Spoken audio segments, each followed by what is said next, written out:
Bella a tutti ragazzi, ben ritrovati in un nuovo video dell'Espetto Mercato Batman Napoletano.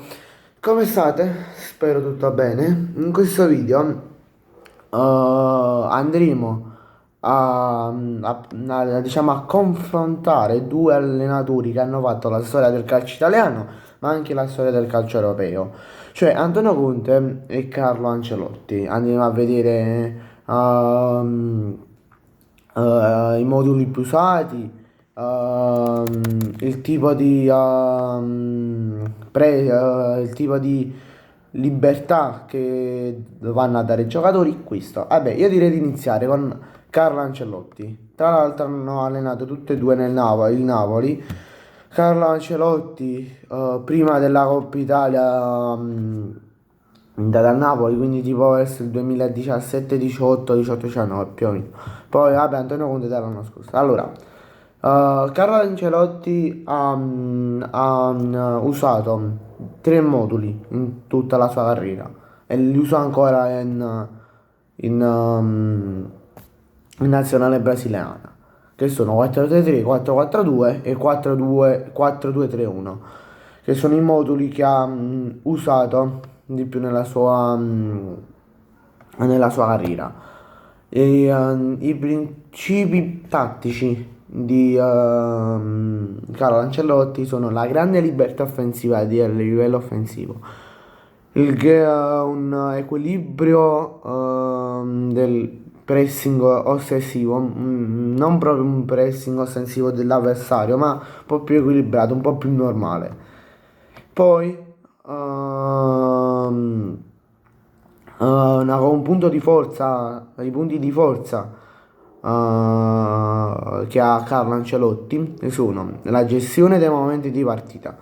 Cioè, tipo, magari stai vincendo con 1-0, stai appena fatto il secondo gol, stai vincendo di 2-0, sa gestire il momento, dire siamo calmi perché possono rimontare da un momento all'altro.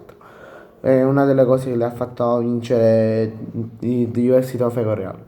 Poi la massima resa dei campioni, cioè che rende, fa rendere a meglio tutti i suoi giocatori.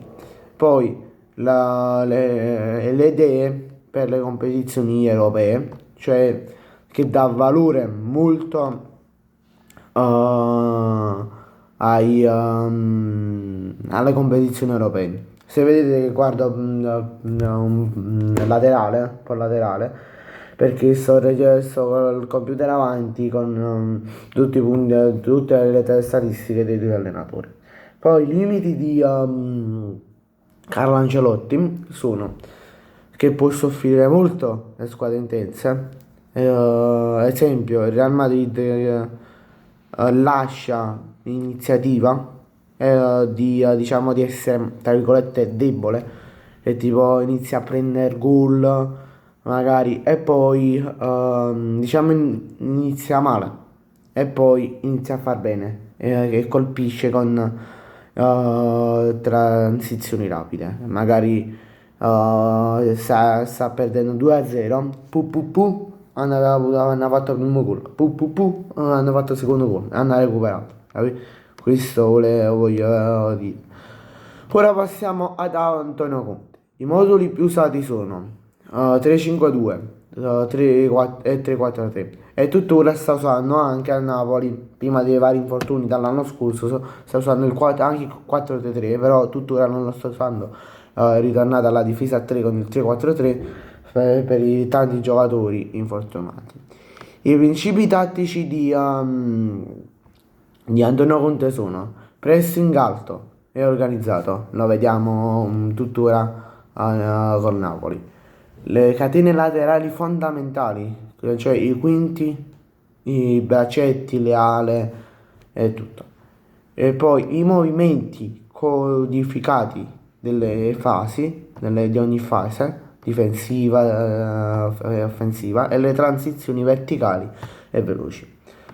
Poi i punti di forza di Antonio Conte sono tre, cioè che ha le squadre sempre aggressive e compatte, ha una grande solidità difensiva e ha un ottimo rendimento solo in campionato rispetto a Carlo Ancelotti che rende in tutto.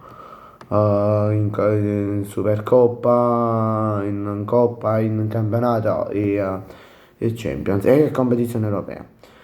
Poi i limiti di Antonio Conte sono la poca flessibilità, la richiesta di grande condizione fisica. Infatti, infatti lo vediamo anche con Napoli che estrema i giocatori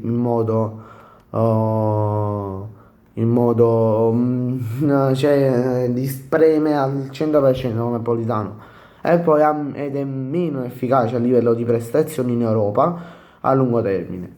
Poi, per esempio, l'Inter del 2020, della stagione 2021, o il Chelsea anche, il Chelsea della stagione 2016-2017. Bene ragazzi, grazie a tutti per la visione, ci vediamo in un prossimo video. Mi raccomando, iscrivetevi al canale, che tra l'altro siamo arrivati ai 172 iscritti, vi ringrazio moltissimo. Quindi vi continuerò a chiedere di iscrivervi al canale, però non c'è un obiettivo entro il 31. Ne parleremo degli obiettivi dal 1 gennaio, da quando ci sarà il primo video dell'anno nuovo. E vi ricordo anche di lasciare un bel like. Ciao!